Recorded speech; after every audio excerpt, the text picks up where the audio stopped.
अस्सलाम वालेकुम to all of you. उम्मीद है कि आप सब खैरियत से होंगे। आज वाले इस लेक्चर में हम जनरल नॉलेज के एमसीक्यू सॉल्व करेंगे, जो कि आपको जो है किसी भी आप अगर टेस्ट की तैयारी कर रहे हैं, वो बेशक जो है एनटीएस की हो या एसटीएस की हो या SPSC Sindh public service commission की हो या फेडरल पब्लिक सर्विस कमीशन की हो, कोई भी गवर्नमेंट जॉब की टेस्ट की तैयारी कर रहे हैं तो उसके लिए ये लेक्चर आप लोगों के लिए बहुत ही हेल्पफुल हो सकता है। ये हम जो है मोस्ट रिपीटेड एमसीक्यू सॉल्व करेंगे इसमें, और इससे रिलेटेड कुछ भी आ सकता है वो भी मैं आपको बताऊंगा। या फिर जो अगर आप यूनिवर्सिटी की एंट्री टेस्ट की तैयारी कर रहे हैं ना, फिर भी आप लोगों के लिए ये लेक्चर बहुत ही इंपॉर्टेंट है, क्योंकि यूनिवर्सिटी में भी जनरल नॉलेज का पोर्शन होता है। कोई भी यूनिवर्सिटी की टेस्ट हो उसमें जनरल नॉलेज का पोर्शन आपको ज़रूर मिलेगा। ओके, सो अब स्टार्ट कर लेते हैं। फर्स्ट नंबर पे एमसीक्यूज है, the Durand line defines the border between. जो ड्यूरेंट लाइन है, एक बॉर्डर है, बॉर्डर लाइन है, वो किसको सेपरेट करती है, किसके दरमियान है? पाकिस्तान और चाइना के दरमियान है, पाकिस्तान और इराक के दरमियान है, या पाकिस्तान और अफगानिस्तान के दरमियान है, या पाकिस्तान और इंडिया के दरमियान है? तो पाकिस्तान और अफगानिस्तान के दरमियान ये ड्यूरेंट लाइन है, उसको हम ड्यूरल लाइन कहते हैं। ये तकरीबन क्वेश्चन जो है आप लोगों की जो टेस्ट होती है उसमें आया हुआ है, खास तौर पे सिंध सीबा टेस्टिंग सर्विस की तरफ से जो टेस्टें हो रही हैं उसमें ये क्वेश्चन मैंने काफ़ी मरतबा देखा है। और पाकिस्तान और इंडिया को जो सेपरेट करती है उसको लाइन को एलओसी कहते हैं, लाइन ऑफ कंट्रोल। ये भी आपको आना चाहिए, ये भी आपसे एग्जामिनर पूछ सकता है।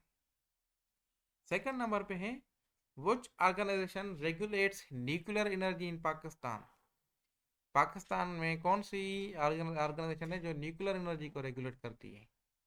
ऑप्शन वन है सोपार्को, ऑप्शन बी है पीआईसी, ऑप्शन सी है पीएनआरए, ऑप्शन डी है नेस्पाक। तो कौन सा ऑप्शन करेक्ट है? तो पीएनआरए जो है, ये इदारा जो है ये न्यूक्लियर को वॉच करता है।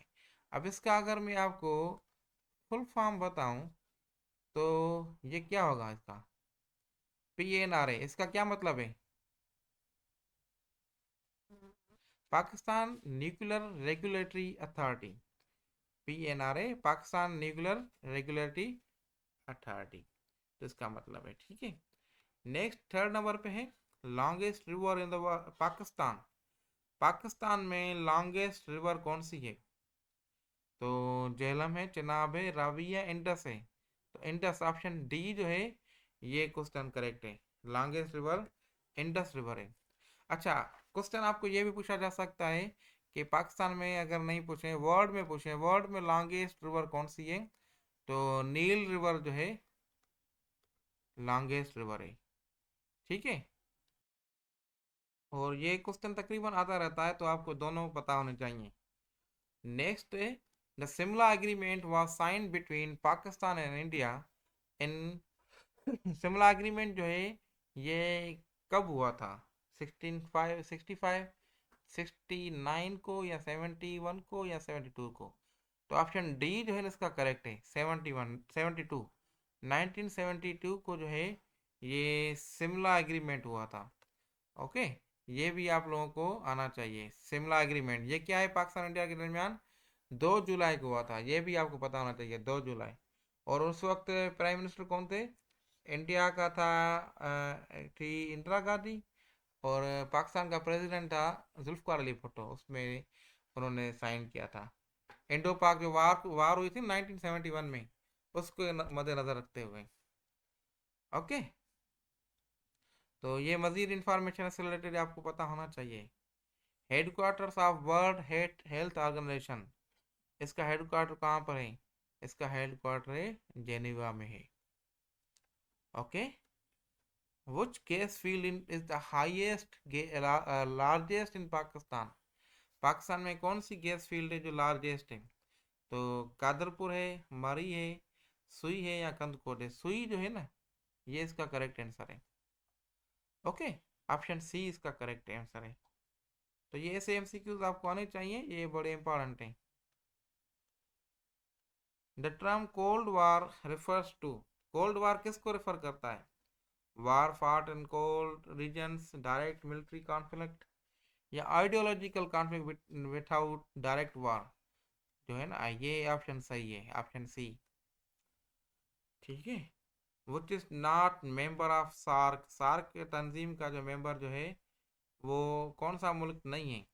नेपाल, अफगानिस्तान, म्यांमार या श्रीलंका? तो सी जो है, म्यांमार जो है ना, ये सार्क तंजीम का मेंबर नहीं, बाकी तीनों हैं।